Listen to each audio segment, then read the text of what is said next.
What's happening everyone, my name is Alex and welcome back. In today's video we are checking out a monster of an e-bike. What I have here today, it's called the X3000 Max. So this is an e-bike that has a motor on the back and a motor on the front. So we have 1000 watts of power on the front and 1000 watts of power on the back, with a peak power of 1200 watts of course on the front and on the back. So 2400 watts of power. This bike is incredibly powerful. This is in fact the most powerful e-bike that I got to try up until now. Alright, let's start with a bit of an unboxing just so I can show you how this comes packed in the box and what you have to do to get this ready and on the road. Okay, so as you'd expect, we do get a pretty massive box, obviously because the bike itself is pretty massive. Now the box is also pretty heavy, so you're definitely gonna need a second person to carry that box around, but that has a lot to do with the fact that the bike itself weighs 37 kilos. So this is definitely not a light bike. I can barely carry this around, so it is that heavy. Now this is also a folding bike, so it folds right here in the middle, so it does become a bit smaller, but keep in mind it is so heavy that you're gonna have trouble putting this pretty much anywhere. So you're probably better off to like move it on its wheels, because otherwise it is pretty heavy. Okay, so you do have to do a bit of an installation when you first take this out of the box. You basically have to put the front wheel together, you have to put the handlebar here together. So it's gonna take you about half an hour to get this ready and on the road. You also have to put the pedals together. I forgot about those. Taking a look at the bike itself, well, this looks more like a motorcycle than a bike, I'm gonna say. Of course, we have the fat tires that we've seen on other bikes in the past. So these are 20-inch wheels with 4-inch wide tires. And of course, having those tires, it's also gonna help you to go over uneven terrain, over bumps and stuff like that. So if you wanna take this bike off-roading, you definitely can, because you're not gonna feel those bumps as bad because of those massive tires. Now, we also have a front suspension here with about 2 inches of travel, so the front suspension does help a lot when you go over bumps and stuff.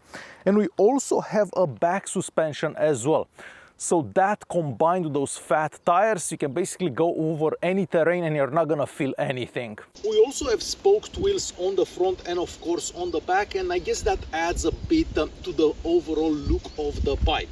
So as I mentioned earlier, on the front there we have one motor and another motor on the back.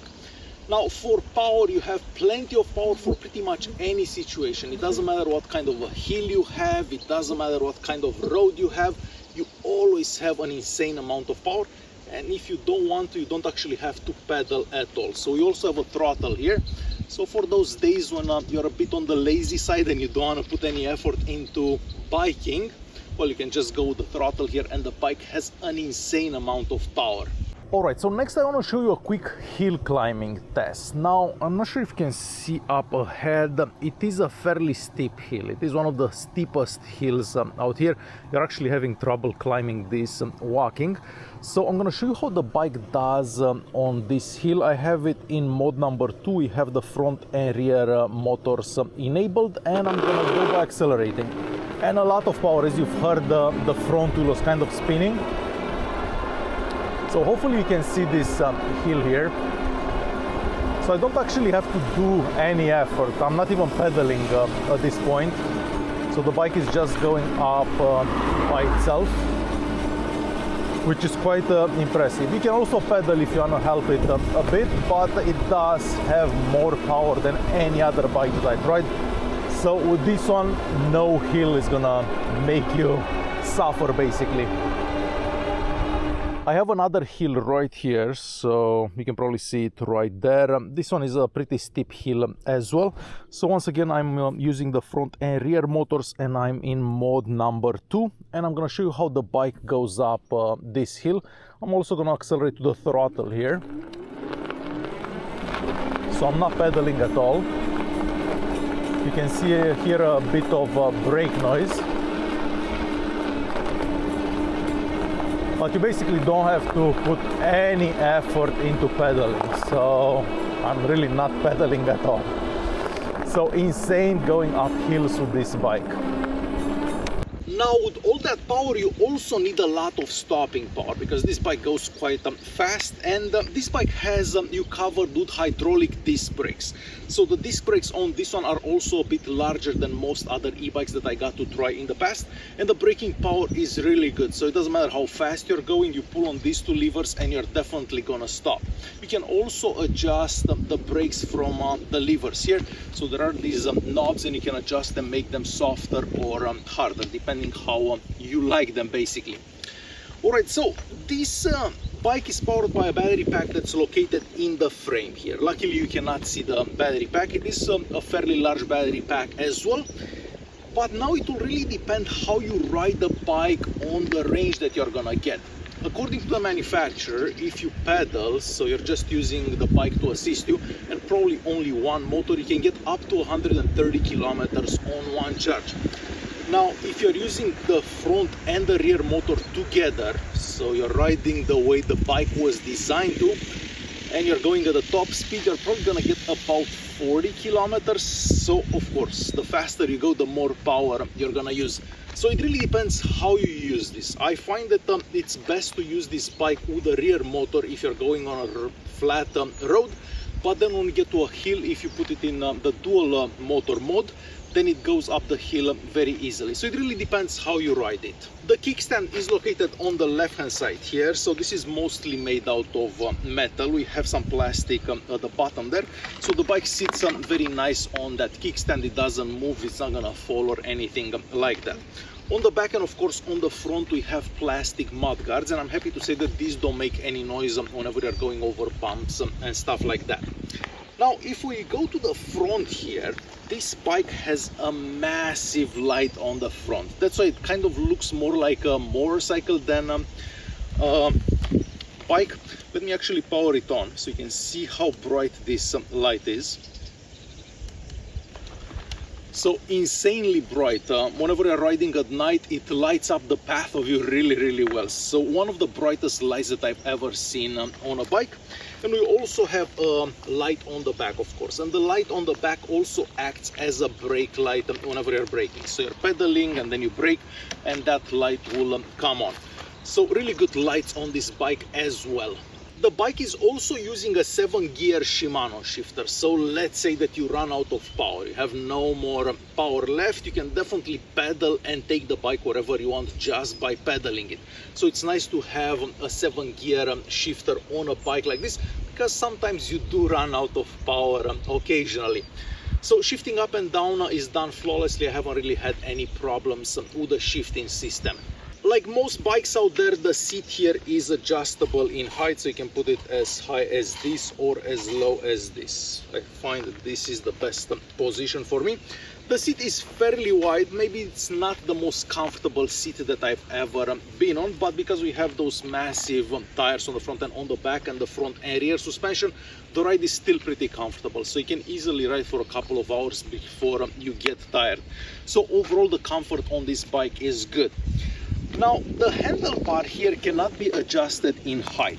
Now, the handlebar is fairly high as it is. The way the bike was designed, the handlebar is fairly tall, I'm gonna say. So you don't feel like you're putting pressure on your wrists whenever you're riding. So overall, the riding position is pretty comfortable. So you're not gonna get that those stiff wrists like most other bikes that I got to try. The handlebars here are made out of this leather-like material. I'm not sure if this is actually leather or not. It is fairly comfortable and they don't seem to move at all. The brake levers, of course, are made out of metal. And then on the left-hand side here, we have our control buttons. We basically have the power button, the plus, the minus, the light button, and so on.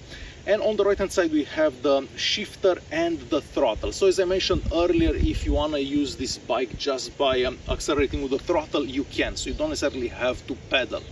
In the center of the handlebar here we have the display. The display will show you your speed, will show you how much battery you have, will show you how many kilometers you've done, and it will also show you what mode you are in. So you can use just the front motor, you can use just the back motor, or you can use both of them together. So it really depends on your riding preference.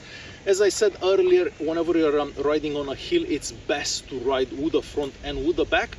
but when you're not riding up hills, you can probably just use the rear motor, and then you're gonna save some power as well. Alright, so let me quickly show you how this works. So you basically power it on from the power button right here. You have to hold this press for about 3 seconds or so, and then the screen comes on. And here you can see if you're using one motor or two motors. I'm not sure if you can actually see that on the camera. However, if you do hold the plus button here, you can switch it to the dual motor. So now we have power on the front and on the back. And of course, from here you'd switch modes. And we're gonna go in mode number 2 because that one is plenty fast. So as soon as you start pedaling, the bike will start assisting you. You can probably hear the motors right now. I'll show you a brake test around here. So we're doing about 27 kilometers. So pretty good braking, in fact. Now I could have locked those wheels if I wanted to, but I didn't want to make that much noise. So braking again. So definitely a lot of braking power. And acceleration, mostly when you have both motors going, it's pretty insane. So now I'm accelerating with the throttle. So as you've seen, it does accelerate quite fast. Other than that, the bike is pretty quiet. It doesn't really make any noise. Shifting gears up and down does seem to work quite good. So I'm quite happy with this bike. Even the riding position is pretty comfortable. Maybe not the most comfortable that I've ever seen, but pretty comfortable, I would say. So to quickly conclude this video, if you're looking for an e-bike that's like no other, the X3000 Max here is definitely like no other e-bike out there. Wherever you ride this, people just turn their heads and look at you, because as I said, this looks more like a motorcycle than a bicycle. Now, one thing I've noticed, the pedals are fairly low to the ground. So as you can probably see now, this pedal is very close to the ground. So if you're leaning in a curve, it will happen that you will touch the ground with that pedal every so often. Now I try to have the pedal on the other side whenever I'm leaning, but I did notice that happening on a couple of occasions. I don't think I've mentioned this earlier, so we also have a key here. You can call this an ignition key. That key also holds the battery in place. So the battery inside this bike is also removable, so you don't necessarily have to charge the battery inside the bike. You can just take the battery upstairs or wherever you're charging it and then put it back in the bike. But overall, the bike is built very well. It's also very quiet. I did hear some noise from the brakes, not when you're braking, but whenever you're riding. There is a bit of brake noise, but other than that, it is a fairly comfortable and quiet bike. Alright guys, hopefully you enjoyed this video. Thanks for watching, and I'll see you in the next one.